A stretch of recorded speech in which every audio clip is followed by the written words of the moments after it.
This podcast is brought to you with limited interruption by Rudy Luther Toyota. Whether looking for an exciting brand new Toyota, a certified pre-owned vehicle, or getting quality routine maintenance and service for your vehicle, Rudy Luther Toyota is the place to go. Rudy Luther Toyota, the southeast corner of 394 and 169 in Golden Valley. Subscribe to the podcast Beyond Politics. They host some of the biggest names and smartest minds. Beyond Politics is from a former Democratic congressman who helped ignite Barack Obama's campaign and a former campaign manager and political columnist. They go beyond the usual chatter on politics, news, science, and books. It's politics and everything beyond. On Beyond Politics, subscribe wherever you get your podcast.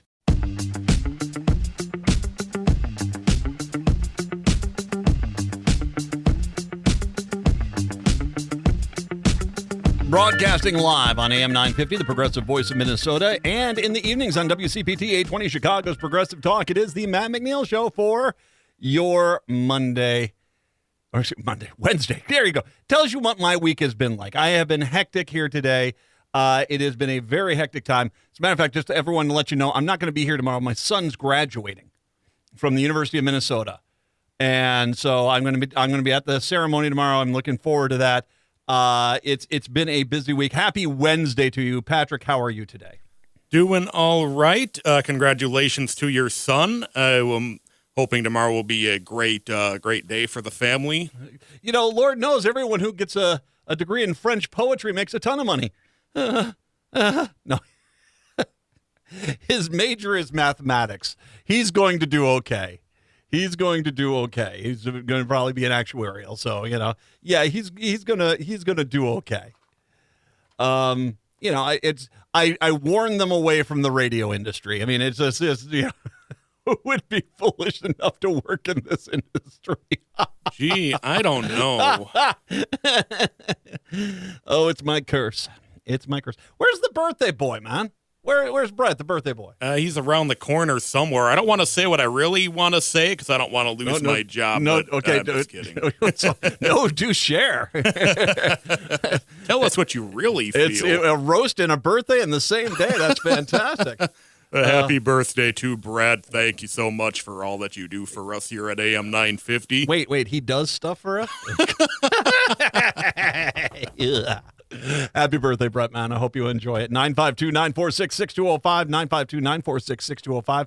Jeff Stein joins us here coming up in about 30 minutes, as well as also in the 4 o'clock hour, Harris Bernstein is going to join us. He's that tax expert here, and he's got a very good column out for the Minnesota Reform, and we'll talk to him about that. But I want to start off with something. For the Chicago folks, you probably weren't listening back when I had regularly on the air, and I'm going to try to get her back on the air. I don't know if she's covering this story, but Molly Beck, it was with the Milwaukee Journal-Sentinel, and she's a fantastic writer, a fantastic journalist. I'm a very big fan of Molly Beck. Molly Beck covered the Foxconn story. Now, if you don't remember, this was this major investment that the Republicans put forward to talk about how they were going to basically, do all this. There's great investment. There's going to be tons of jobs, and they gave it was just an insane amount of taxpayer dollars to this company. Scott Walker, little Scotty Walker, was the kind of the point person on that. And it was bad. And we'd had Molly on. And once again, Molly and I are not exactly math nuts, but we started seeing the problem with the amount of money in taxpayer breaks and tax breaks they were getting, that it was next to impossible for Wisconsin to actually make any money off of this. As a matter of fact, the way we figured it out is that unless they basically followed through with their guaranteed hiring totals, the maximum amount. And here was the weird trick, that all of the people they hired had to be from Wisconsin. That was the entire goal. And this was a plant that was going to be close enough to Illinois that tons of people from Illinois were going to be able to come on up and get jobs there too. But that never was factored into the numbers. that Foxconn, it was doomed to fail anyway, just because it was giving away way too much money. It was clearly a designed fraud that basically was designed to make it look like, see, we're creating all these jobs.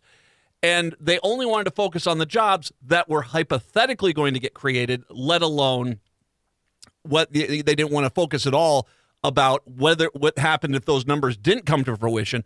And then as well, the amount of Wisconsin taxpayer dollars that were going to this project, which was an obscene amount. And like I said, the only way they were going to make their money back is if that Foxconn followed through with their promises, which came up with the second problem of this. Foxconn is notorious for promising rainbows and puppy dogs, and it just never happens. And almost immediately after they signed the contract, they immediately were pulling back on how many jobs and all these things. And it was kind of one of those things where it really was a setup.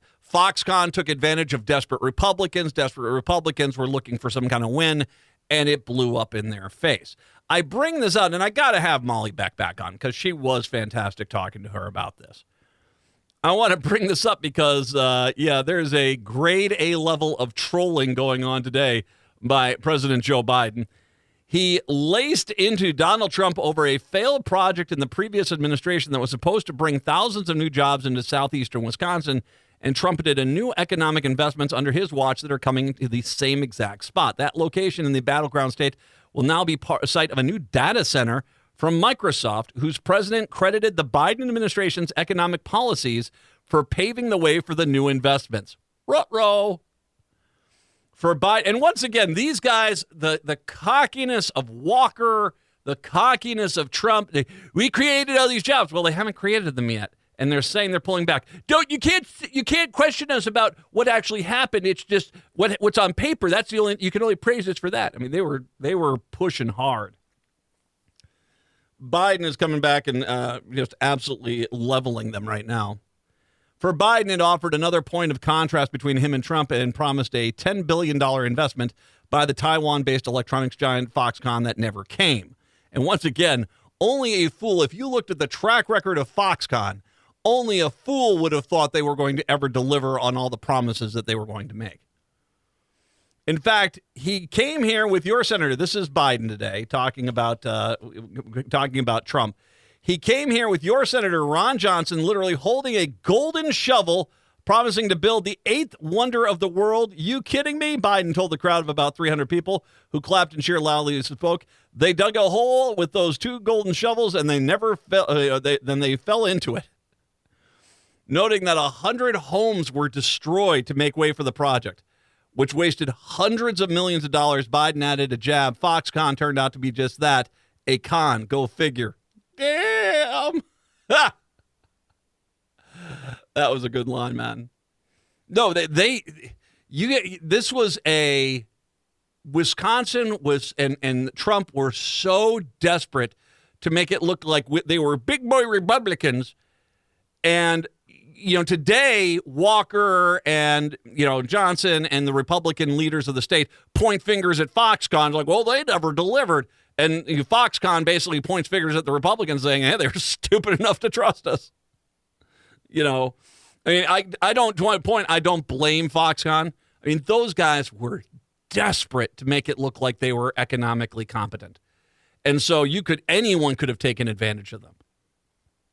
So Biden was in Racine County to promote the $3.3 billion Microsoft data center, which the Democratic president will employ about 2,300 union construction workers to build and then 2,000 permanent employees to staff it.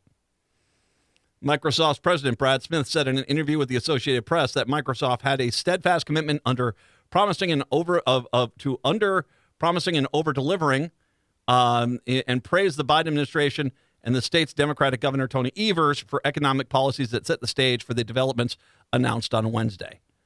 But Biden was eager to take credit for the use of the opportunity to repeatedly take swings at Trump, arguing that his presumptive Republican challenger embraced the same type of trickle-down economics that Biden abhors and failed to revive domestic manufacturing during his 4 years in the White House. Oh, he promised everything. He was going to bring back, remember, he was going to bring back Oreo.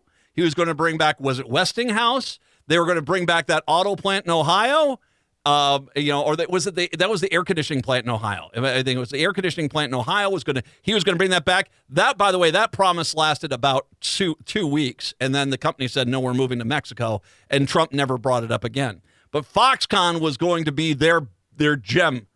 And Foxconn was, like I said, there are bad investments. The Republicans should have never in a million years gotten into bed with that. Because it didn't give them any kind of help in the 2018 elections. And it sure didn't help Trump in 2020, especially when almost every headline after that was Foxconn pulls back on the amount of jobs they're going to deliver. Foxconn says it's not going to be a full campus. It's going to be only 2 or 3 buildings. Foxconn says it's going to be 1 building. It's going to employ a few hundred people. You guys ripped off. And from the numbers I have seen, I think the Wisconsin taxpayers, because of the Republican initiative with Foxconn, lost, tens of millions of dollars. Basically just there were handouts to Foxconn. Foxconn showed up, took their check, and said, "Okay, sure, we'll put a warehouse here." Basically.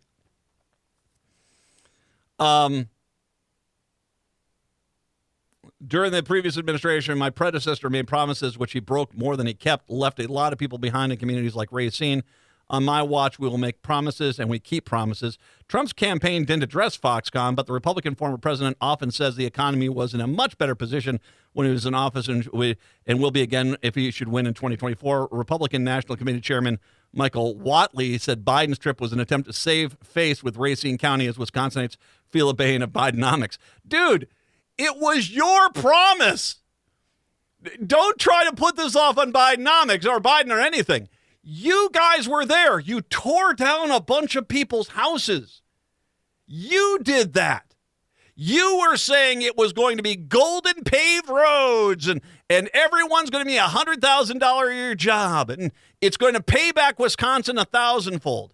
I mean, to tell you how ludicrous this was, their own bragging said in 30 to 35 years, if Foxconn ran at full capacity with all Wisconsin workers, which was impossible, that they would end up making a ton of money. It never came to fruition. That's not the wasted policies of Biden. That's basically you guys. He's fixing the mistakes you guys made. Manufacturing is stalled. Family farms are shuttering. The cost of, well, they're shuttering because you're burning them down to basically build compounds for no one to be there. Foxconn, meanwhile, in his current Wisconsin operation, greatly contributes to the company, which has roughly invested $1 billion in the state and now employs more than 1,000 people at Foxconn, Wisconsin. The problem is that they were going to employ, I think it was 7,000 people, and I think they got something in the area of $5 billion? I can't remember. Don't quote me on this. Was it like $5 billion they got from the state of Wisconsin? It was an obscene amount of money. So sure, yeah, all right. So it's like that guy in Vegas who says, I'm a big winner. We'll take a break, come back. It's the Matt McNeil Show.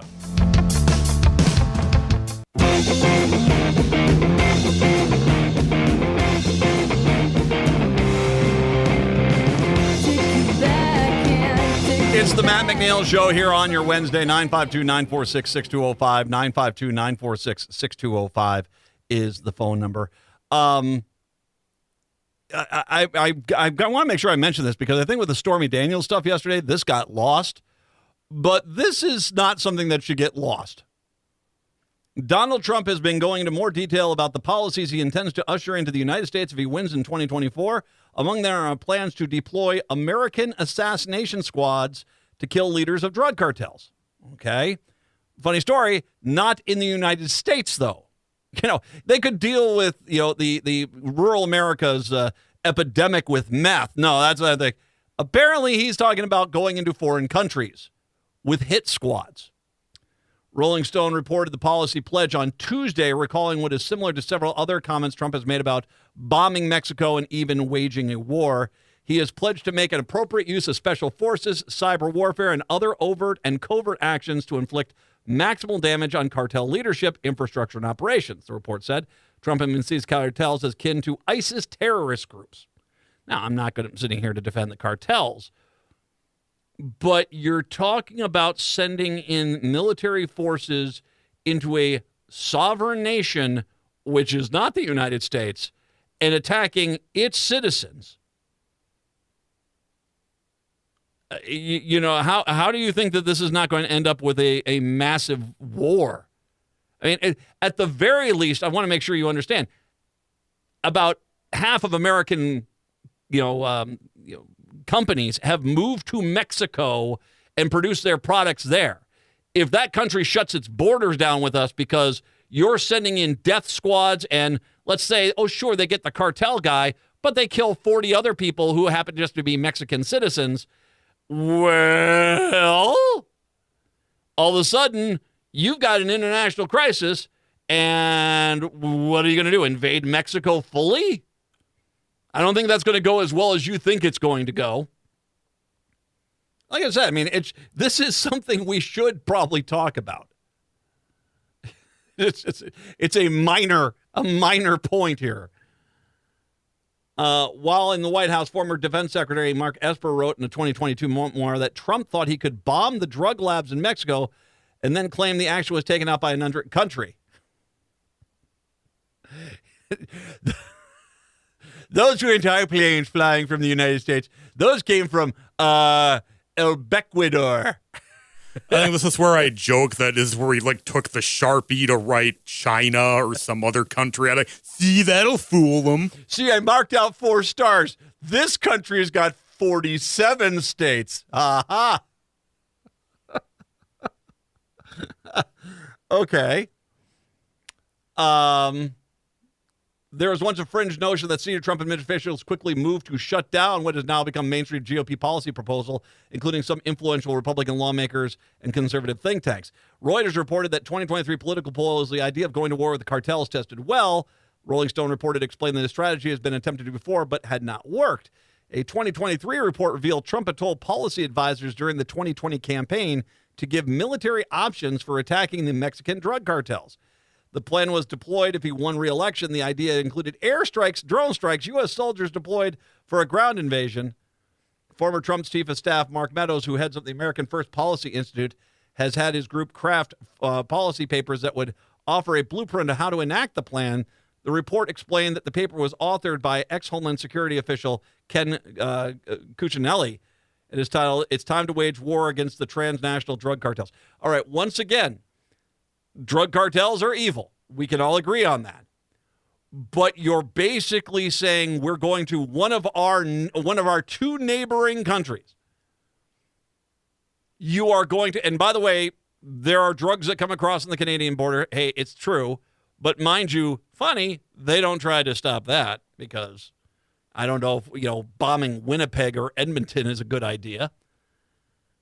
But you're going to go into a foreign country, deploy U.S. forces in a country we don't occupy. We don't have any, to my knowledge, we don't have any major forces. We might have some, obviously embassy forces and stuff like that, but I don't think that there's any U.S. military bases in Mexico.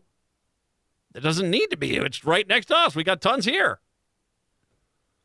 And you're going to basically go down and send in forces. Yeah, okay, you're going to kill a lot of people that are not cartel people. Or even if they are, the maid that works for the cartel guy. Does she deserve to die? No, probably not. And then basically you're going to have an international incident because you don't do that sort of thing. Russia tries to do this. By the way, this is Russia. Russia tries to do this. They send out assassins to go out and try to kill people internationally. And they've got quite a few out there. They've killed off, the Russians have killed off multiple people in foreign countries. No one looks at them as heroes. They're violating the individual, rules of a country by basically going out there and ignoring sovereign states. For the life of me, Yeah, this is not a good idea. The bombing of Mexico, that he wants to start bombing Mexico. But not Cancun. Cancun's nice.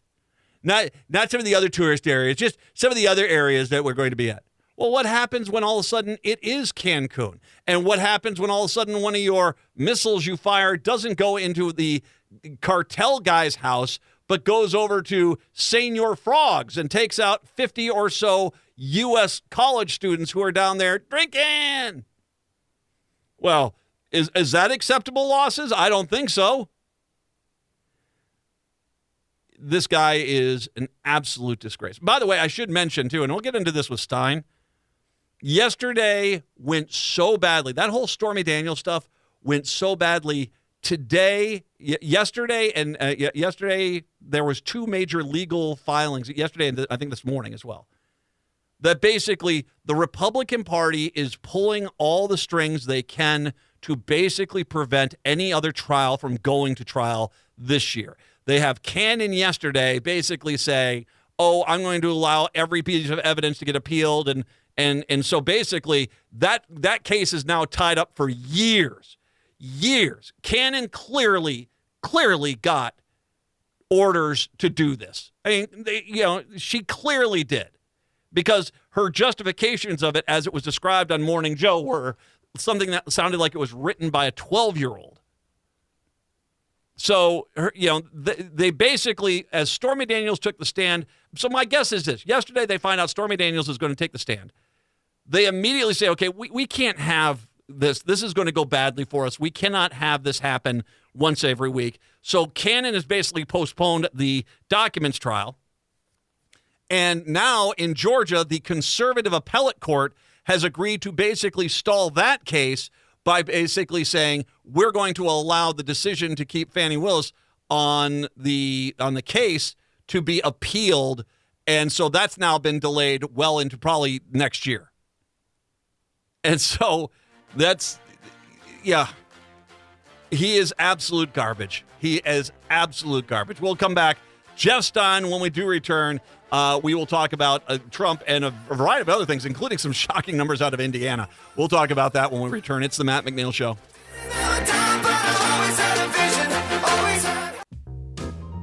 Jeff.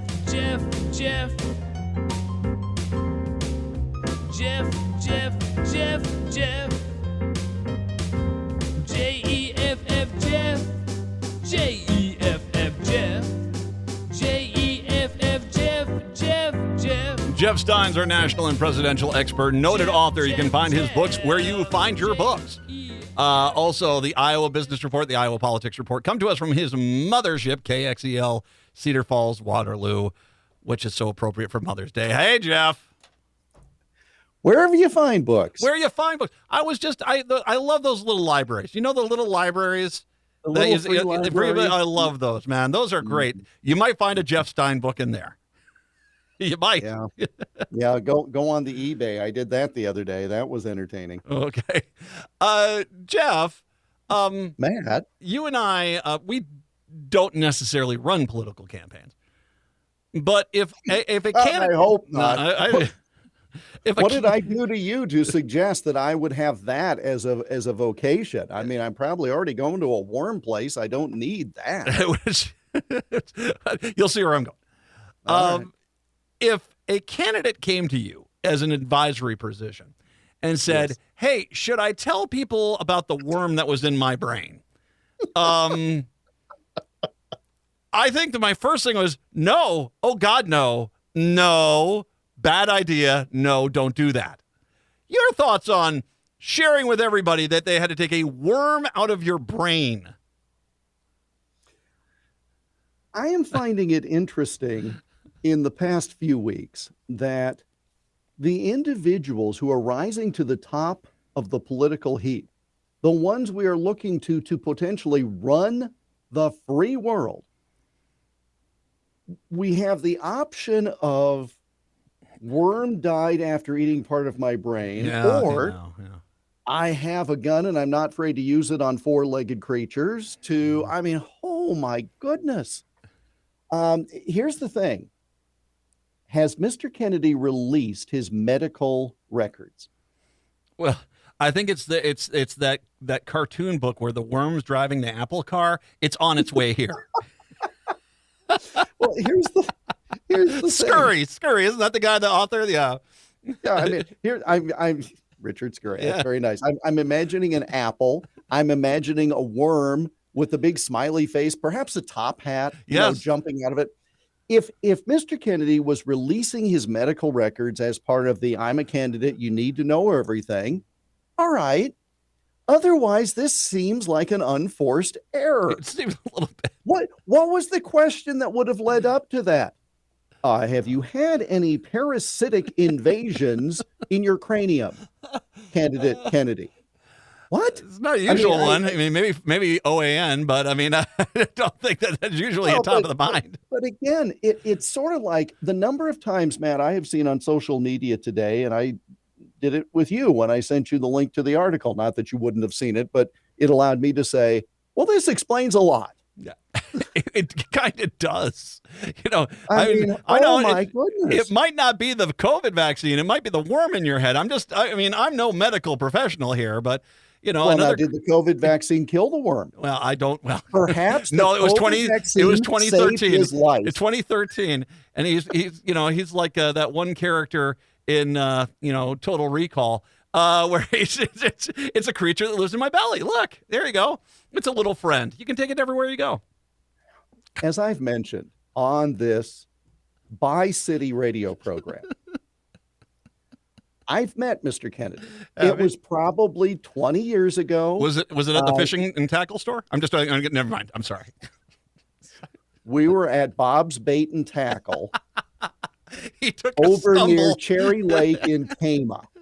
He took a stumble, and next thing you know, into the worm bucket where it's a buck for a handful, and next thing you know, we've got a problem. Now, wait a minute. Buck for a handful. I didn't think we were off on the Trump case yet. Now, wow, there you go. Nicely, bravo. Nicely done. You're welcome.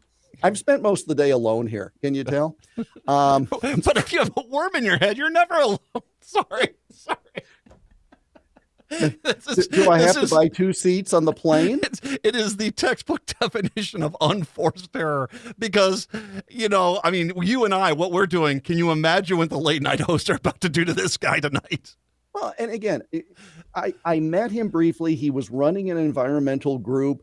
He's, seemed, I don't know, like he had his wits about him. I don't know. But again, that was before.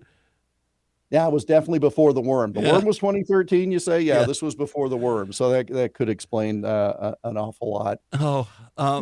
Moving into the more vertebrate category of people.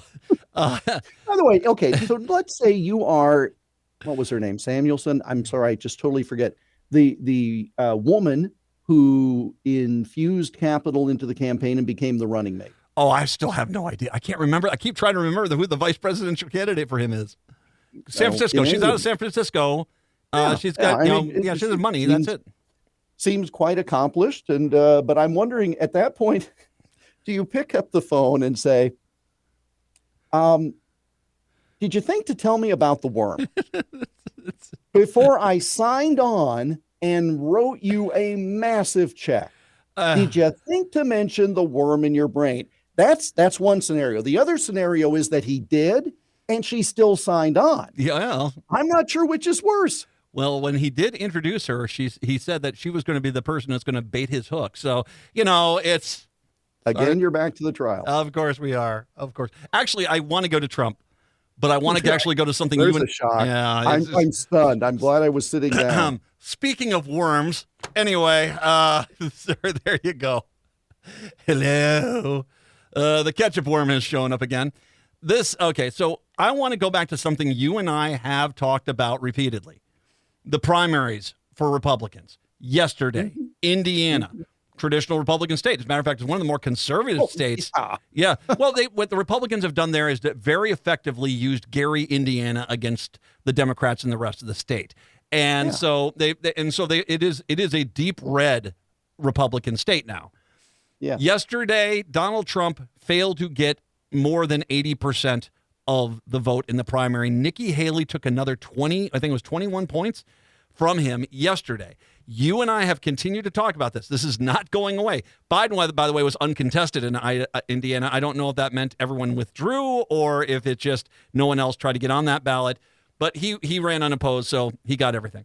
But Trump here, once again, losing over 20% of the vote in a Republican stronghold.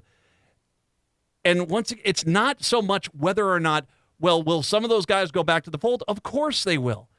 But if 5% of the Republican base says enough's enough, he's in real big trouble nationwide.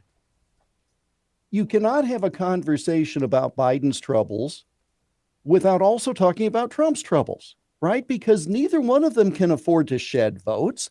And Trump is the one who, based upon the certified election results 4 years ago, is in the worst position. Mm-hmm. So, I mean, it's an odd situation because you, in essence, have two incumbents running. Contrary to what you're going to tell the audience, I was not covering politics for the second Cleveland run, so I cannot tell you firsthand. Go Taft. But it does come down to you've got two incumbents running, and each has a track record, and there's a sizable portion of people within each's home party who expresses displeasure, and how many will come home. And I have to think if I was forced to say, I think more of the dissatisfied Democrats will come home than the dissatisfied Republicans. The key for the Republicans as a party is do enough show up for down ticket races, Congress, etc. Because again, you have more Republicans in the U.S. Senate than you do Democrats, but Democrats have the working control. You have one vote majority, and you have to rely on sizable amounts of Democrats to save a Republican speaker in the House. I mean, neither of those are functional chambers. They're the definition of dysfunctional. And so there's a lot of worry among state party chairs, I would tell you, Matt, about the down ticket impact. Well, and you and I talked as well about this new thing with Trump, where basically you have to send him tribute. If you mention him on your web pages, if you mention him in your campaign, part of your donations, he wants that to go to them. He just was at I think it was this weekend. He had a fundraiser, and people were getting photographs with him at $40,000, and he was saying we should be charging more for it. He's now coming up here to Minneapolis in a week from Friday for the Minnesota GOP's Lincoln Reagan dinner. And the first thing I say is, well, how much of the money you're raising is going to go back with him? Because he's going to demand a good chunk of that. That's probably part of the condition to get him up here for that event. What's that? Do you have a GoFundMe page set up to pay for your photo with Mr. Trump? No. I would kick into that. I would kick in so that he's got the frozen stare with the thumbs up and you're wearing an orange shirt. I would kick in for that. I would wear the Gritty outfit. I would look like the Philadelphia Flyers mascot Gritty. I would wear that and sit right over here, Donnie. And don't think for 1 second that if that guy thought he was going to get money from me because of that photo, all right, let's smile. Love your googly eyes. I love the fact that you are broadcasting from the Twin Cities and you're in Chicago and you brought in the Flyers mascot? Well, Gritty is Gritty. Are you nuts? Gritty are is you Gritty. Completely nuts. Yeah, that is Gritty.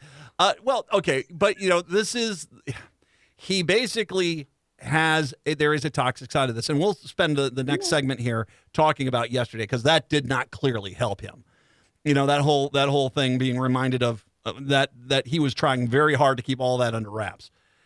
You got the fact that 20% of the party, even in his best states, and this is the surprise about Indiana is this isn't Ohio or even Iowa. This is a pretty safe Republican state. And the fact that 20% there, it'd be like 20% in Kansas going against him. If he's sucking away every dollar from any other campaign, state, Senate, House, whatever the case may be, if he's basically guaranteeing that he's going to lose 5% of the Republican vote he got last time, at some point here, I know they keep screaming that they're doing so much better, but there comes a reality that you and I, as we pay attention to these politics, we can see that something is not adding up here, and the Republican Party has got a big problem this November.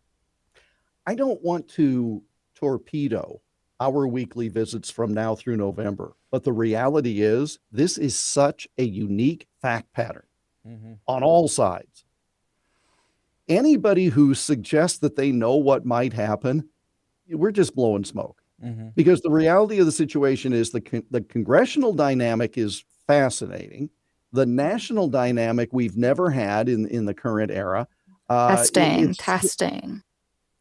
Sorry about no worry about that. Sorry, that was me. That was my stomach.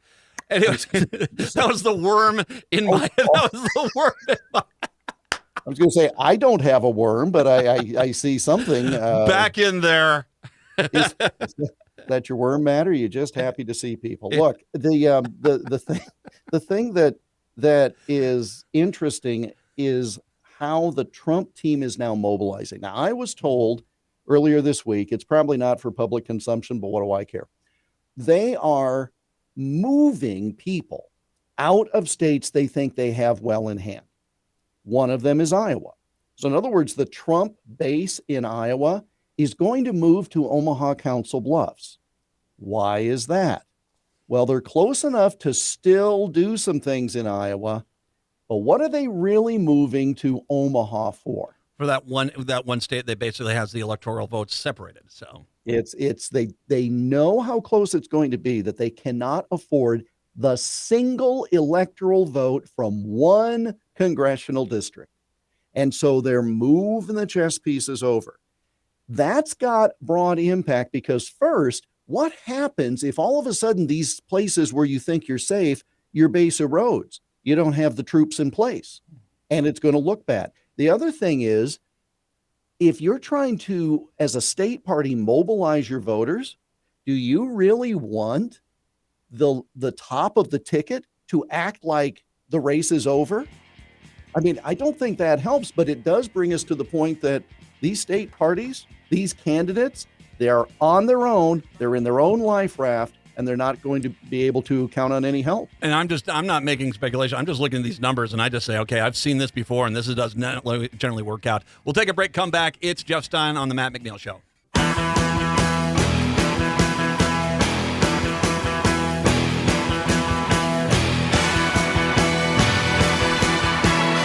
Broadcasting in the evenings on WCPT 820, Chicago's Progressive Talk, and in the afternoons on AM 950, the Progressive Voice of Minnesota. It is the Matt McNeil Show. Jeff Stein joining us for his usual visit. And I will say this, you're right, every election is unique.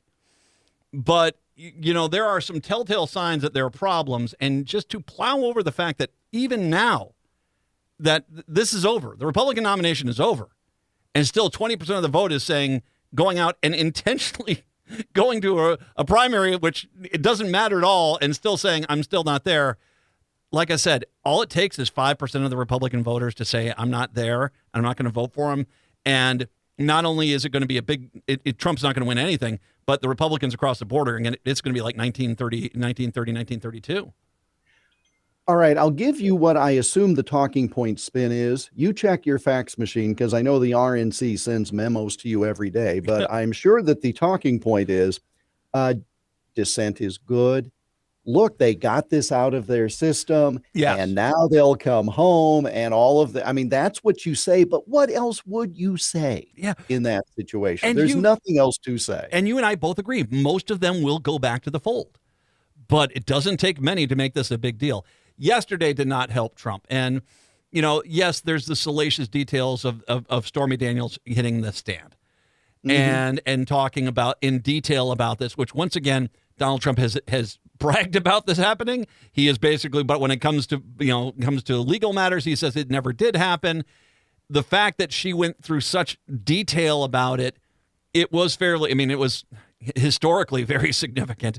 You had a juror who turned away and put her head in her hands to not have to listen to when a juror. Now that could cut both ways. It can. Okay, but the bottom line is, and this is something. This is the lawyer in me. There really was no reason to have her testify because to the details of the act, because it's a documents case. And this is all I'm saying. Yes, it served its purpose to, color it a lot. Yes, court of public opinion, huge embarrassment for him.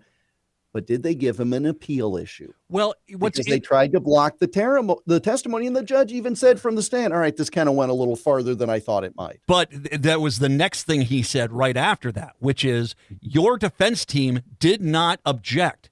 They could have a lot more, and I would have sided with you the entire time, and you guys just sat there, and he criticized. He said, because I think part of this, the prosecution had a point to bring her on there to establish the act. Understandable. Don't have to go into the details. You can establish it. Stormy Daniels definitely wanted to share the details. She kind of just saw that she had a forum, and she wanted to go out there, and I think had to be reined in quite a bit, particularly by the judge, and I think, in the prosecution got chewed out a little bit. But it was one of those things where when the judge looked at the defense team and said, why did you guys not object?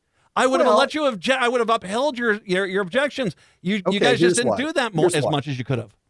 Here's why. Has that judge given them anything yet? Well, the fact that Donald Trump's not after 10 violations of a gag order. If you and I had one, we'd probably be spending a night in the pokey. So the fact that he's given him 10 and still is basically just wagging a finger at him, that's it. This show alone is going to land us in the pokey. But the point is, let's say I object, the jury's going to think, why are they objecting? They must have something to hide. You don't object, in theory, if you think the judge is not going to side with you because you don't want to make it seem like a bigger deal. But to your point, if you're trying to preserve an issue on appeal, you have to make the objection. Exactly. You have to do something to prevent it. And the judge had a no-lose situation at that point. He says, I just sustained your objection. Well, yeah, easy to say now, Judge. But again, sometimes I wonder who's sitting there with the law license next to the defendant. Well, and I know this much. I think there actually has been court precedents, cases where they have said, well, I didn't object because I didn't think the judge was going to go with me. You can't do that. They won't allow you to. Well, if you would have objected, like you said, you set the pattern. I don't care what the jury says because at this point you're trying to get it thrown out. And so you can't have that both ways. You can't say this jury is so biased against me that we'll get it overturned on appeal and then not make your record for appeal. It just didn't. It's not helpful. It was not a helpful move. Well, Trump today, it's Wednesday. They're off.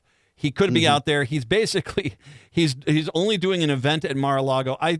It sounds like from Maggie Haberman and some of the other people that cover him on a regular basis that one left a mark. No, okay, sorry. It left the testimony.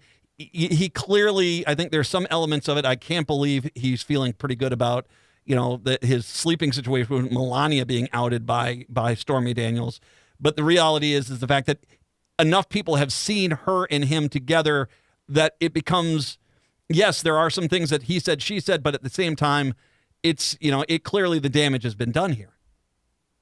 If you're him, forget the campaign part. Let's just forget the campaign part for a moment. You paid for silence. That's totally legal, by the way. You paid for silence. That was not silence. I mean, what's the point of all these non-disclosure agreements? I mean, what's the point of all of this? I mean, he's sitting there thinking he had it all boxed in. Now, granted, she's got all of these sworn letters where she said nothing ever happened, and now she's contradicting herself on the stand. Well, that can be explained away much easier than some of Michael Cohen's things. But of course, I mean, the embarrassment, we've talked about Teflon Don. This is not Teflon. This is a scratch and the eggs are sticking to the bottom of the pan. Well, and you and I, we've never seen anything like this. I mean, we've never seen, presidents have had affairs. I mean, Harding had a ton, Grover Cleveland had a ton. I mean, they all have had them. It's just with Cleveland. I wasn't there. Yeah, exactly. I don't know. But I will say you get this situation where it's just the historical nature of this, a former president and the current Republican nominee in court having his bad behavior just laid out there for everyone. that was, I mean, there are going to be history. There are going to be people talking about this one for a long time yet. Well, and again, Clinton Lewinsky, we all cringed. Yes. Okay. But it was a different situation than what you're seeing here. It was not in a criminal courtroom. Whole different thing. Well, and it will be interesting. Like I said, we got to look at that. You and I right now, we have to look at that 5%. What does that 5% of the Republicans do? And I don't think this helped him at all. Jeff Stein, once again, find his books at your favorite bookstore. And we'll, of course, talk to you next week. Thanks, Jeff. Bye, Chicago, Minneapolis, St. Paul. Hour 2 up next.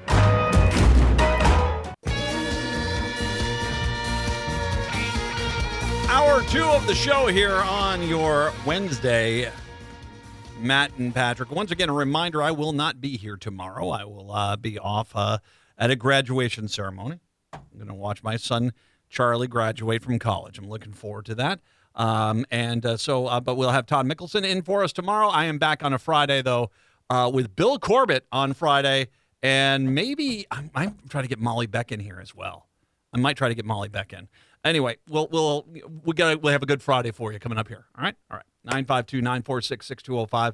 952-946-6205. It's time for my annual announcement here. Please be careful out there. A St. Cloud motorcyclist has died in a crash when he was in a collision with a Dodge Ram at a Morrison County intersection on Sunday. Minnesota State Patrol says the crash happened just before 4:30 p.m. at Jewel Road and 213th Street in Belle Prairie Township.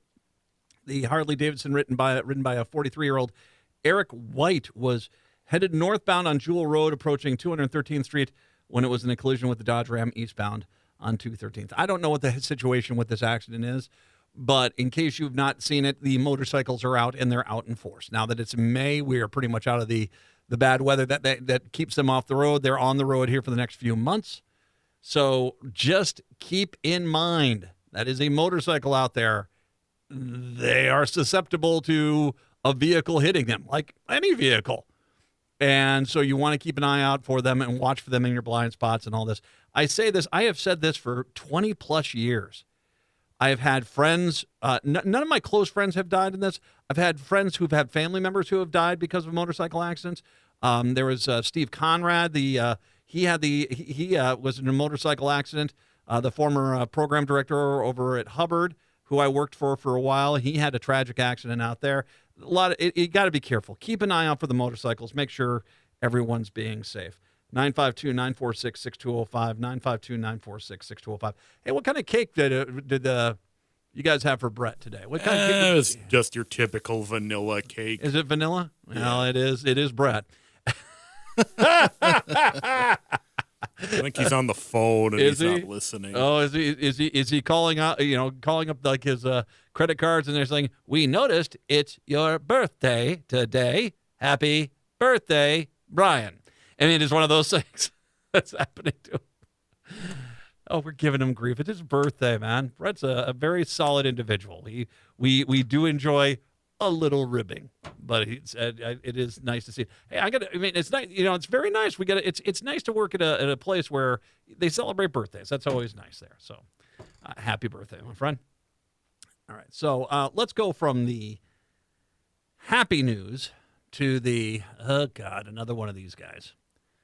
Let me introduce you to Steve Sefton, Sefton. I'm not going to read his commentary, editorial, whatever it is you want to put in the Star Tribune. But I do want to take a quick moment before I get into this, and I want to admonish the Star Tribune. I want to admonish the billboard companies and other media outlets who, over the years, whether it's because they're just greedy jackasses that want money, or if it's them trying to push an agenda, they have allowed people to not only badmouth, but openly work against the city, the state, whatever the case may be. I was always amazed. There was, I think it was, speaking of Hubbard, I think it was, they were airing ads one time that talked about, why are you, now I'm paraphrasing, why are you staying in the hellscape that's Minnesota? You could move to Sioux Falls. Now, I'll pause for laughter. Yeah, That's Sioux Falls. Now, nothing in Sioux Falls, and before I get 1,000 people from Sioux Falls saying it's upset, nothing in Sioux Falls, but Minneapolis-St. Paul kicks ass, man. It is an amazing town. And there's a lot of things going on here. And sure, you'll have a lot of things that go on there, but I've lived in towns like Sioux Falls. And it's after a little bit of time that, once you go visit all the museums and all the parks and you do all the things, then all of a sudden, every 2-3 weeks, you're driving someplace else. It's just kind of the way it is. I still do stuff all the time in this town. This town is amazing. Minneapolis-St. Paul is amazing. But they basically went out there and said, they ran ads as a so-called proud Minnesota business against the state of Minnesota, which was, I couldn't believe that. I mean, I would never take that kind of money. I would not be for that. No. I'm pro-Minnesota. Thank you very much. There's a lot of people that I've noticed have been upset with the billboards that are with the Liz Collins, far-right documentary that they're putting around, basically bad-mouthing the city. And I agree. I was like, okay, you're a billboard company, and you're in this town, and you're eagerly gobbling up the money to basically badmouth the town that you're in. Screw you. Seriously. I'm not a big fan of that. And then you have this sort of thing, which I'm about to get into, which is, and this is your standard. It's almost like every 6 months, the Star Tribune feels some objective need to basically go on out there and say, let's find somebody who really hates this city and tells us how horrible it is, in their opinion. And they run an editorial, and, it's by design. And, generally, if they do run an editorial where it's like how much I love being here, and I don't see that one often, but they do love these. That the one today where you have this Steve guy basically talking about, I'm leaving and I'm taking my toys and going. Let the door hit your ass on the way out, dude. It is just,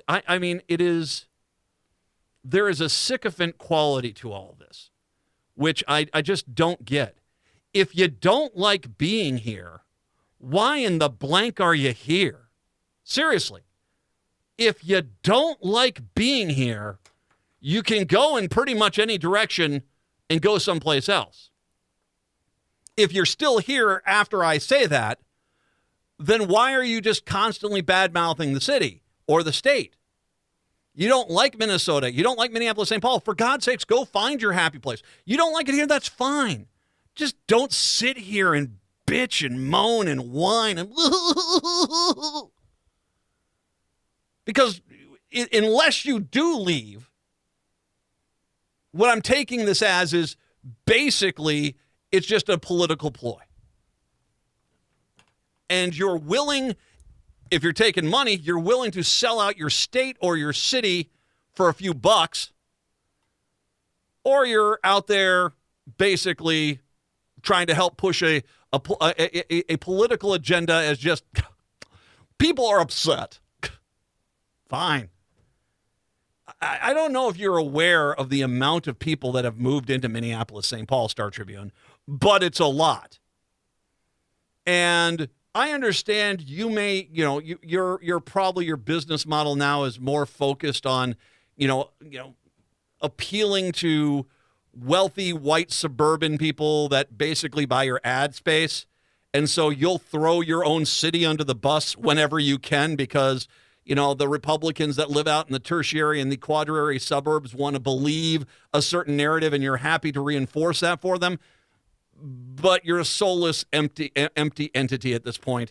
And why are you here? You could move out of the city, Star Tribune. You could go move to Wayzata or Minnetrista or out of Watertown. You could be the Watertown, Star Tribune. And you can put all that stuff out there. As opposed to going out there and urinating all over your own city and acting like we're giving both sides. Why? If you don't like it here, scoodles, take care, bye-bye. Off you go. I don't have a lot of patience for it. Why? Because Minneapolis, St. Paul is amazing. It is, I have been in cities across this country, which are just not good. Minneapolis, St. Paul kicks ass. This town is amazing. Minnesota is a sensational state. Sure, it gets a little chilly come wintertime. But have you been outside lately? The flowering trees, the lilacs coming in, birds singing everywhere, everything's so freaking green. Walking by a lake is just absolutely magnificent. Out in outstate Minnesota, you're seeing the animals come on out. You're seeing the wake coming across the lake. Snow's all gone. You're starting to plant gardens. Got rhubarb coming up. I'm already planting my strawberry rhubarb pie. I mean, it's magnificent. The gorgeous stars at night, the pretty water we have. Watching the fields start to grow. Minnesota is amazing. And so I don't have any patience. I don't understand why people choose to live someplace they don't like. Now, I'm not going to get into Steve's full commentary, but I'm going to just say this. This is the last paragraph. How many thousands of residents, workers, and visitors have to leave the city or refrain from coming to it because of safety concerns before the leaders care? I am leaving so I don't have to watch and experience the continued downward trend of our once great city. It makes me very angry. It breaks my heart. Now, funny. Same, city that tore up all the black neighborhoods for the interstate. Same city where when a black neighbor family moved into the South Metro in the 1950s, there was a mob to try to get rid of them. When was this town great? Back when the Skid Row existed, there was a flop house. How about when it was all a bunch of drunks downtown in the 1920s? How about we go back to the Skid Row era, where basically it was a bunch of flop houses and dive bars, and that's all Minneapolis was. Was that when it was great? When we were moving the Native Americans off the land? Don't think it was so great for them. Oh, that's right. You're just basically made up a fake world and are acting like, oh, it was so much better. Now, you don't like it here. That's fine. That's it, and maybe you've had some personal experiences. All right, fine. But for you to go out there and write a letter basically encouraging, you may not say I was trying to, but encouraging people to leave, screw you, if I can be simple. Bye, Steve. Bye. We'll miss you. We'll miss you, Felicia. Bye-bye. Good luck. I'm presuming you're never coming. I hope you're burning all your Twins gear and your T-Wolves gear and you're never going to watch a Vikings game again because we don't want you to. You don't like it here? Fine. Just go. You don't like Minneapolis, St. Paul? You don't like Minneapolis? Fine. Go. Just give it up. Don't tell me you're coming into town for a restaurant because from your letter, it's not safe to do so. So you're not going to go down and get one of our top-notch restaurants. You're going to go to the Arby's out in some tertiary suburb, right? You're not coming into town. You're not going to the Guthrie. You're not going to the Walker. Not going to the Sculpture Garden. You don't want to be here, fine. But don't do what my guess is going to be is you're moving to the suburbs and you're back in the city all the time. If you truly do believe it is this godforsaken hellscape that you paint it out to be within your letter. And by the way, it should be noted, your house is going to sell pretty damn quick, and a lot of people will want to buy your house. So as you insist that everybody's leaving, what are you talking about, dude? Have you been? I have been downtown most weekends for the last month. Downtown has been packed with people. This town's fun. I don't have any problem with it. Okay, but Matt, crime is horrible. U.S. News and World Report. I just pulled it up today. Once I read this editorial, we're not in the 25 worst metro areas in the country. We're not. Hey, once again, could something specifically bad happen to you? Maybe. But if that's the case, why then are you, things do bad happen. I mean, for goodness sakes, I'll tell you what, I've got a story for you about things out in outstate Minnesota. They go bad out there too. I mean, I just had a friend that came back from a northern Minnesota town. He was up there for a week for work. And he came back and he said to me, half the town was drunk and half the town was high. The entire time he was there. But hey, that's good old American values. You could go find a town like that, I guess. I don't think that's a good idea. Then there's this, Minnesota, and goes back to this, that not necessarily Minneapolis, St. Paul, but Minnesota as a whole, which, by the way, FYI, Minneapolis, St. Paul is part of. Minnesota improved its ranking from last year's U.S. News and World Report, which has ranked it as the 4th best state to live in the United States. And by the way, before you say, well, but that's besides Minneapolis, St. Paul. No, that's because of Minneapolis, St. Paul. Yeah, it's the whole thing. I mean, everything from Pipestone to Minneapolis, St. Paul, from Thief River Falls over to Grand Marais. This state is fantastic, and it has a wide variety of different things.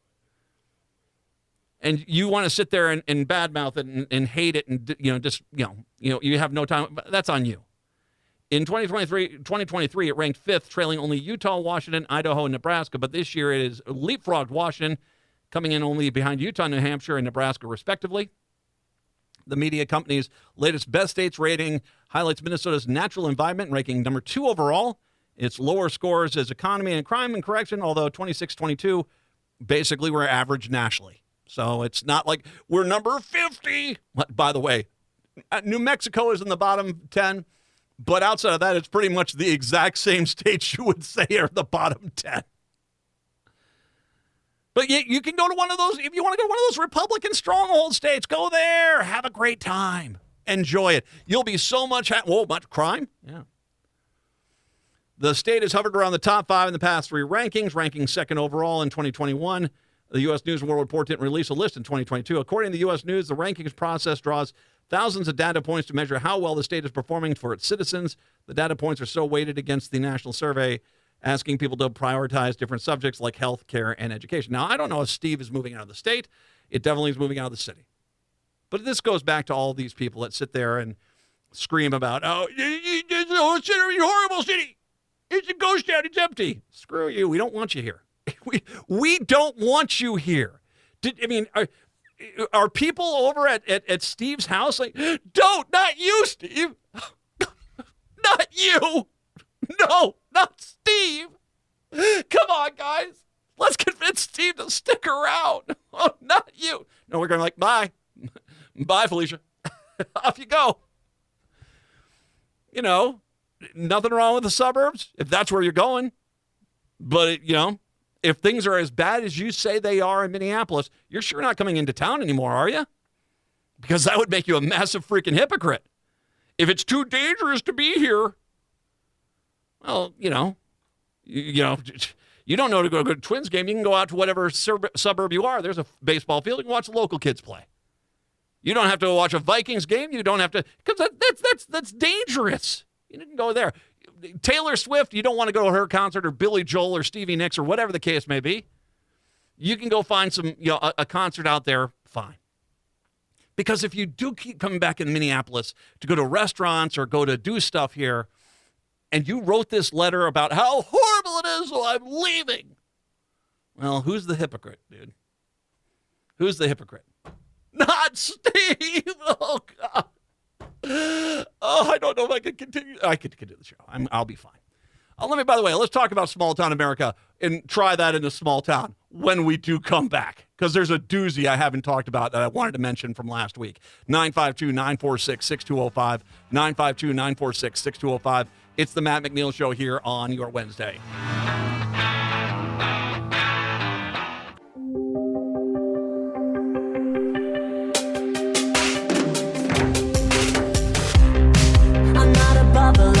AM 950, the progressive voice of Minnesota. It's the Matt McNeil Show. Okay, so, once again, there's this whole thing. Minneapolis, St. Paul is horrible. I believe it. All right, bye. I guarantee you there'll be 10 people waiting to come on into this town. This town has been picking up population, that's for sure. That being said, you guys keep saying this whole thing is, try that in a small town. Oh, let me tell you what someone tried in a small town and apparently got away with for many, many times over the years. Law enforcement has captured a man charged with connecting with other men virtually, at times posing as a woman and having them sexually exploit the youngest of children. Yikes. William Amick, 36, was arrested in Milan, Michigan last week, about 40 miles southwest of Detroit. That was according to the BCA. Members of the Detroit Fugitive Apprehension Team had information that Amick was staying with a friend in an apartment. The maintenance man saw him in apartment 1, knocked, and announced themselves. After getting no reply, they found him in there hiding in a closet. He is originally of suburban Pittsburgh, remained held Thursday morning without bail, pending efforts by Minnesota officials to have him extradited into Fillmore County. On April 18th, Amick was charged in district court with 13 counts of child sexual abuse material, including using minors in a sexual performance, soliciting a child to engage in sexual conduct, and possession of pornographic in work involving a minor. The many incidents involved male and female victims. Real young. How about we say it like that? It's disturbing. Amick committed many of these crimes while living in southern Minnesota communities of Mabel and Rushford, not Minneapolis, St. Paul. Try that in a small town. Well, apparently this guy did and went to another small town and did it there as well. Yikes. But was he allowed to do this? Because, once again, you guys are only looking for people violating children that are drag queens, and so he didn't look like someone we thought was a bad guy. And so even though he was displaying behavior that should have sent off red flags and warnings, you guys ignored it? I don't know.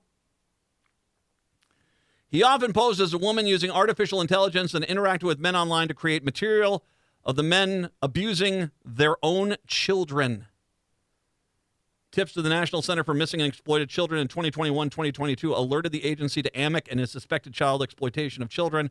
In May of 2023, the Fillmore County Sheriff's Office tracked Amick to his home in Rushford, where he lived for nearly 2 years until moving out. The BCA located 2 electronic devices that Amick left behind and found that they held more than 200 videos and chats over a 3-month span with a man in Washington State. During the chats, Amick modified his voice and appearance using artificial intelligence to portray as a woman he called Alice, who directed the abuse. Amick then recorded the abuse. The man, John Thompson, has been arrested, charged in Washington State. They're trying to identify other people. Amick is wanted in Pennsylvania for a case in the similar nature. He received payments from people who supported his online activities, but financial supporters may not have known his true identity or being aware of his criminal activity. I'm going to presume they did.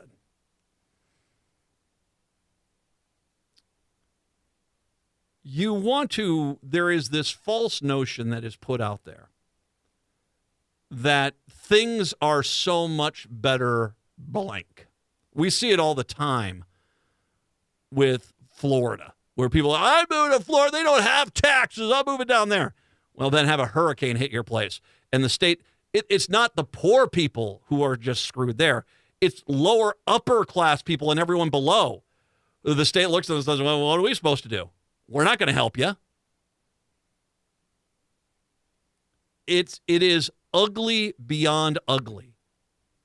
People like to say that there's someone there, but it's not about any place being better. Because I can tell you right now, there are people in towns which have bad reputations who like their lives there, who like living there, who've never had a problem. It just is not something that goes on. When you hear the negative, it's not about trying to be positive. It's only about bad-mouthing one side of it. And so fine, you get your shots out and everything. But what are you going to do? Where are you going to go with so much better? I mean, this is small town I described that story at. Small town, rural Minnesota. We can talk about the meth crisis in small town, rural America. Everywhere. The lack of jobs, the lack of incomes in rural America, because Republicans who represent those areas are only pandering to the largest ag producers. We can talk about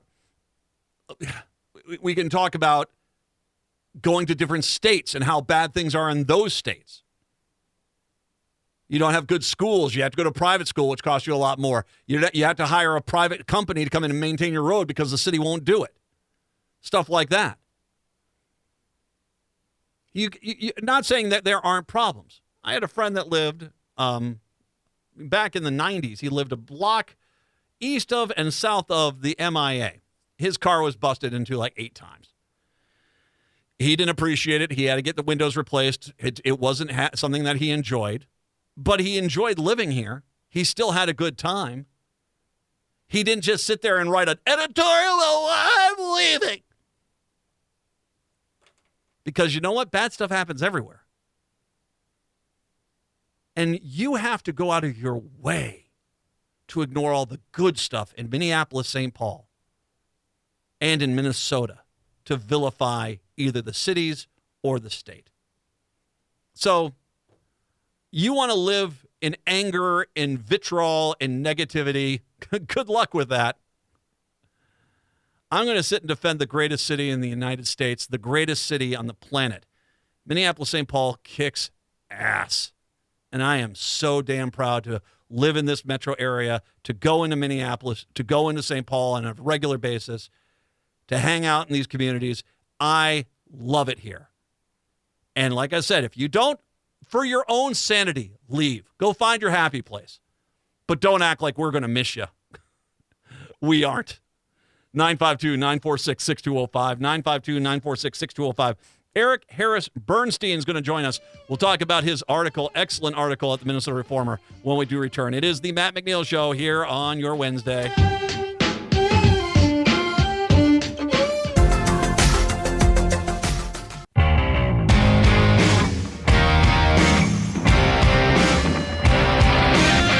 950, the progressive voice of Minnesota. It's the Matt McNeil Show. I want to welcome back to the show Eric Harris Bernstein. He is currently the policy analyst focused on state tax and budgetary policy. Since the summer of 2020, he's been a policy director for We Make Minnesota, a coalition of labor and community groups organizing to raise state revenue for investment in healthcare, education, racial equity, sustainable environmental stewardship, and other public priorities. We have talked about him, about his articles that he has written for the Reformer, and he has a humdinger here. The Timberwolves are crushing it just like Minnesota. He's kind enough to join us. It's topical. Why not? Hey, Eric, how are you? Wolves in 4, baby. Well, they sure. Well, okay, you I'm and I good. could. How are you? I'm doing well. You and I could go. I don't know what.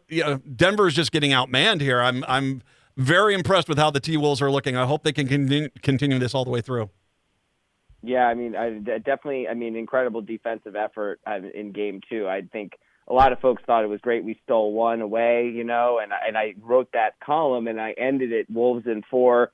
Kind of lightheartedly, like certainly I believe in the Wolves, but 2 games away in a playoff series against the defending champs. No one's expecting that. And so I was kind of prepared to get chided for jinxing them. But there I was. They came through, and it wasn't close. It was never stressful. It was an exciting game from our perspective. It must have been very painful for Denver. Denver is a good team. I don't know if it's going to be a sweep, but at the same time, they're looking pretty good right now. But let's bring up to the point of this. So you you cover tax policy here. So what is it about, as you wrote this article, where did it come to you saying, okay, the Timberwolves and the success they're having, this is just like Minnesota. Where did that comparison come from? Well, it actually started from something that we hear on the other side of this debate. And so, I'm someone who believes that our taxes, create an enormous amount of public value when we finance roads and education, healthcare, parks, and all these things that we need to have a good society. And the folks kind of on the other side of that debate here in Minnesota, for example, at the Center for the American Experiment, well, they're actually the ones that started this because for years they've been writing consistently that Minnesota's personal income tax rates are a barrier to the success of our sports franchises. They've written this with regards to the Timberwolves and with regards to the Vikings, and they've essentially said that because, we have a higher income tax rate than a lot of other states, especially for high earners, people making millions like our, Timberwolves and our Vikings, that because of those income tax rates, we won't attract the same level of talent. And there are examples of players who talk about wanting to play in Texas or wanting to play in Florida where there's no personal income tax. And so they've been arguing that Minnesota sports are essentially doomed for years and years because of our tax rates. And there's just this perfect parallel here with the success of the Timberwolves and the success of the Minnesota state, sort of not just our economy, but our society overall. And so, I was actually just responding to something that's been said. The Timberwolves, they can't succeed because we're never going to get the top talent because the top talent doesn't want to pay our tax rates. And, not only is that not always true, a lot of NBA players are playing in states that have higher tax rates like California and New York, and many others. But also, I think the point I make in the article that I really think is the most important point is that attracting the top talent, is not necessarily the most important thing to success. What makes a basketball team or what makes an economy or a society successful is a lot about teamwork. It's a lot about cooperation. And, do we fund the schools that give us a strong workforce? Do we fund the transit that ensures that, workers can get to good jobs all over their region? Do we fund healthcare to make sure that people are, taken care of and that they can, live, high quality lives and, live, healthily. And, so basically that's kind of the premise of the article. And I kind of take a couple turns in there, but that's the general idea. It should be noted, we can always laugh at this idea because, well, the reigning NBA champs are at Denver, Colorado, which has a tax rate closer to ours. Massachusetts, how many New England Patriots Super Bowls did they have over there in Massachusetts? Right. It's like, no, there isn't. That's just an argument people make to try to say, and I don't know what they're thinking, like we're all going to repeal our tax code so we could possibly win a sporting event, but that's dumb. But I will go back to something you just sort of said, which is that I think it does draw the best talent. My wife worked as a corporate headhunter at one point, and she said that the toughest city to recruit into is Minneapolis, St. Paul. The toughest city to recruit out of is Minneapolis, St. Paul, which is basically people get here, and I can't tell you how many times I hear it. It's like, wow, the parks, the lakes, it's clean. There's not trash everywhere. The schools are fantastic. The public schools are fantastic. The quality of life is good. You get a decent wage here. That is not something that happens uniquely. It happens because we invest in the community and we see the results of that investment. Yeah, that's exactly right. And that's not just an anecdote from your wife, actually. Towards the end of the piece, I reference a study that was done by the Center for Fiscal Excellence, which is a very fair and reputable sort of think tank here in the Twin Cities. But it is business friendly, sort of business focused, and it is funded by business groups. And they studied the whole migration question, the question of do people, are they leaving Minnesota? Are they coming to Minnesota? Why are they leaving? Why are they coming? And there's an expert that they quoted exactly basically what your wife is saying. And they said, it can be hard to get folks to come here, and it's almost impossible to get them to leave. And the numbers actually show that because we are a state that gets, less inbound migration of high earners than other states, but we are also one of the states that gets the lowest outbound migration. So that's not just, something that people are saying. That's actually something that we see in census data, in IRS data.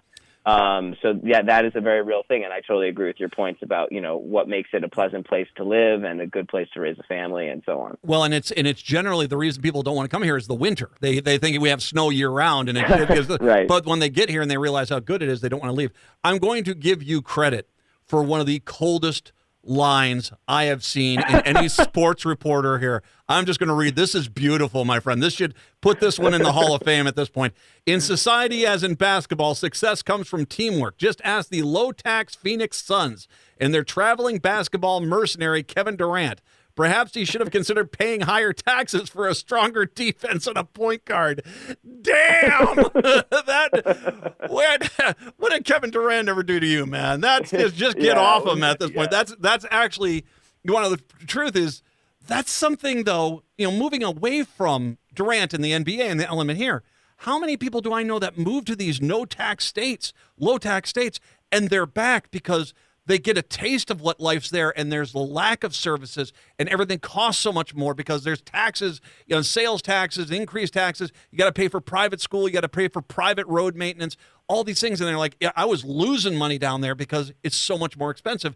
The amount of people that come back up here because they think to themselves one metric, and then they realize that metric has got a really dirty secret that it's hiding. Yeah, no, that's exactly right. I appreciate the compliment on the dig, and Kevin Durant is known for reading his mentions, so hopefully I'll escape his notice here. But yeah, that is definitely the analogy that I'm making. That obsessing over a tax rate that's just one piece of what makes a place a good or an affordable place, a place to live. And and there's articles about, all the folks that moved to Florida, especially during the pandemic, because they had lower sort of COVID protocols. And, there was also a lot of remote work. And so people are like, well, I'm going to go to a warm weather state with low taxes. And there have definitely been a lot of media stories about folks finding it unaffordable and finding that the quality of life wasn't what they were used to in other places. So that is definitely part of the point we're making there. There was one other thing I wanted to say, but now it's escaped me. So sorry, I'll go back to you. No problem. Well, and I want to actually give you also credit here because much like with the Timberwolves, where it's not one player. I mean, that is a well-rounded team. And when they're all the cylinders are firing in sync, that team is unstoppable, and they showed it in Denver. But it goes the same way here because one of the things that when conservatives like to scream about how taxes hurt us, they don't want you to pay attention to what it has delivered for us. And in this paragraph, you talk about how there are many incredible elements to the state that they just don't want to acknowledge. The 6th lowest poverty rate, 7th lowest unemployment rate, 5th highest labor force precipitation, top 15 median income, the highest in the region by far, the 2nd highest home ownership rate, 3rd longest life expectancy, the lowest rate of death by heart disease. These are things which you cannot ignore. And the reality is it's the reason why. I mean, even when you look at the U.S. News and World Report just put out their list there, where it's the states that do pretty well, and Utah's up there. They always do well, but Utah's a really different dog. They actually do tax their people, and they spend their taxes generally on trying to make their society better, even though it's a Republican state. There is a dynamic here. When you look at the best states in the country, the tax rate does equate to a quality of life for all people as opposed to a selfish narrative, which I think a lot of this is that for you'll have a lower tax rate, but the reality is society as a whole in these other places, it's really bad. Yeah, no, that's absolutely true. I do think that there is a good correlation between a lot of these quality of life metrics and, tax rates and public spending overall. But, because Utah came up, and there is one very important caveat to a lot of those great statistics that you mentioned that I list in the piece, and that is race. So, Minnesota does have, incredible outcomes overall, but that does, to a large extent, conceal some of the largest racial disparities in the country. And I think that's probably true for Utah as well. And one of the reasons Utah shows up so highly on all of these, like, sort of quality of life metrics like we do is that they are also a very white state.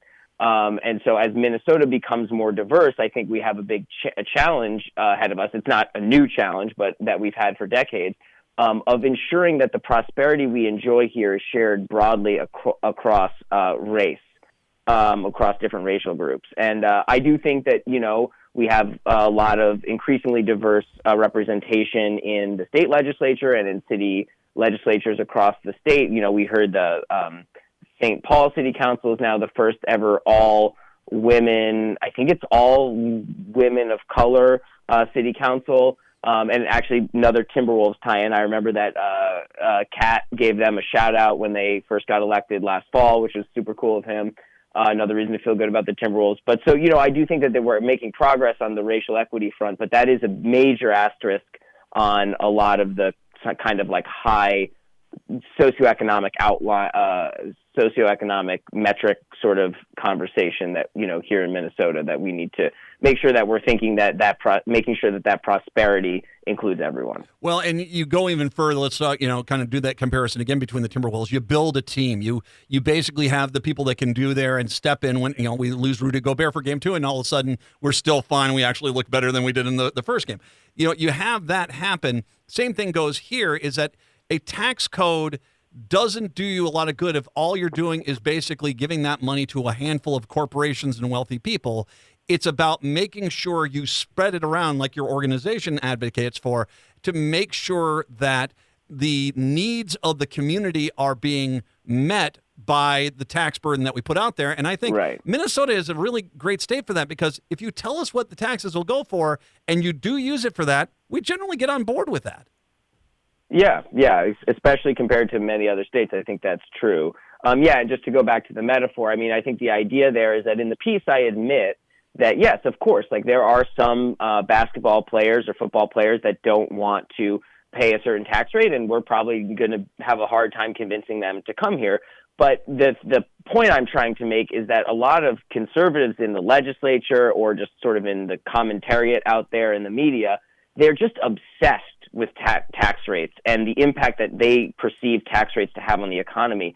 And to me, it's just such a silly lens through which to view the world. And I make the basketball analogy. It's like, you know, there's successful teams, and actually most of the legendary franchises exist in higher tax states.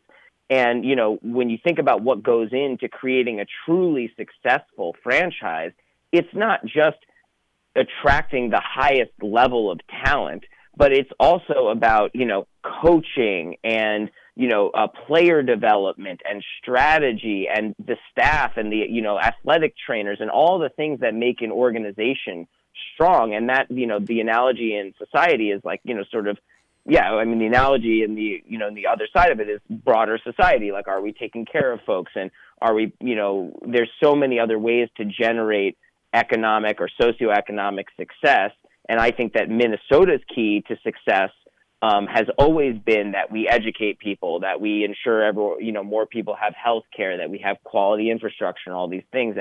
And you just, yeah, the other side just very rarely, takes that into account. And there's one other turn I make in the metaphor, which I think works if you read the piece. It might be kind of hard to get across in this format, but essentially, you know, when the Center for the American Experiment, that's the conservative organization that has been talking about the impact of tax rates on our sports franchises. They based that, you know, analysis off of a couple of academic papers that were written by a University of Illinois economist who's now at the Minneapolis Federal Reserve. And nothing against him. It's an interesting topic to study, and that's kind of what economists do. But he studied a winning percentage. So, you know, what is the relationship between a state's income tax rates and the winning percentage of a team? And I thought that was kind of interesting because although that's a good metric to use for an academic paper, it's actually not necessarily the best measure of overall success for a sports franchise or, you know, in the analogy for a society. Because, you know, like you might have a higher winning percentage one year because you go out and chase superstars or because, you know, you just got lucky or whatever. But what, you know, there's other metrics that matter. And I would say, you know, stability and longevity and championships, most of all, is really what people want out of a basketball team. And so the corollary there is that when the, you know, conservative folks who are obsessed with tax rates in the economy, they're always talking about growth, meaning GDP usually. So like, you know, total output of the state's economy. And that's a very relevant metric for, you know, the strength of an economy. But that's really not the most important thing to be focused on, right? Because what good is all this economic growth if it doesn't actually create jobs? You know, growth can come from just, you know, a couple of people getting extremely rich, and that shows up in the accounts as growth. It's not necessarily well distributed. It's not necessarily creating real value or innovative products. You know, and it might be creating externalities that harm society, like environmental pollution or something like that. And so, like, they're obsessed with this winning percentage, you know, which is growth, but they're not thinking about, like, what actually makes a dynasty? Mm-hmm. What makes a strong society that people want to come back to and stay in and raise their families in, that is going to not just have a few hot quarters of GDP growth, but is actually going to be a good place to live and for people to, you know, work and live and raise their families in year after year, decade after decade. And that is exactly what we have here in Minnesota. On the other hand, we saw South Dakota had a huge spike in growth during COVID because a bunch of people moved there. And then I think it was like, I can't remember the exact, it was like 2021, their GDP in 2022 was actually lower than it was at the end of 2021 or something like that, because all of this rapid growth they had, you know, wasn't actually that sustainable. Mm-hmm. And so, like, that's kind of where I ended, is like, you know, what does it take to actually build a good society? I think it's a lot closer to what we're doing here in Minnesota and to what the Timberwolves are doing in the basketball realm than it is to what a lot of lower tax states are doing and how they're getting their growth. Well, so that I, you know, felt like a good kind of closing point for the piece. It's an excellent point. It's like in the same way an NBA team with one superstar doesn't do really well. I can look at Arkansas. The Walton family down there has tons of growth, but the state itself is not exactly benefiting overwhelmingly with that. I got to give you a lot of credit. It's a heady issue, but you've made it incredibly relatable. The Timberwolves are crushing just like Minnesota. Eric Harris Bernstein. Eric, as always, thank you very much. I really appreciate the time today. Yeah, thanks so much, man. This was fun. I really appreciate it. You know, you never know. You write these things, you're not sure who's going to read them, so I really appreciate you noticing it and picking it out. And this was a great conversation. And go Wolves. Wolves in 4. Wolves in 4. Okay, you heard it from Eric. And he's smart. I'll go with him. We'll take a break, wrap up the show when we return. It's the Matt McNeil Show on your Wednesday.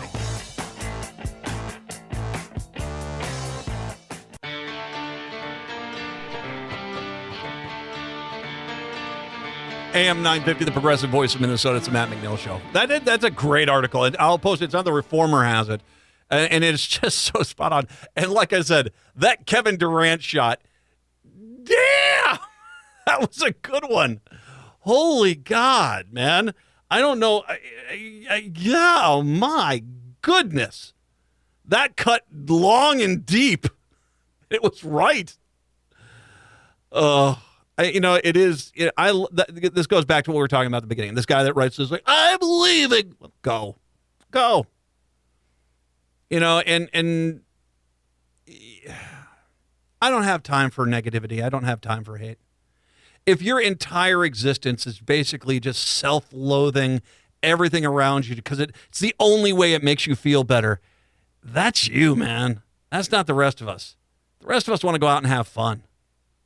And we do. And we have a good time. And part of that is the quality of life we get because we pay taxes here.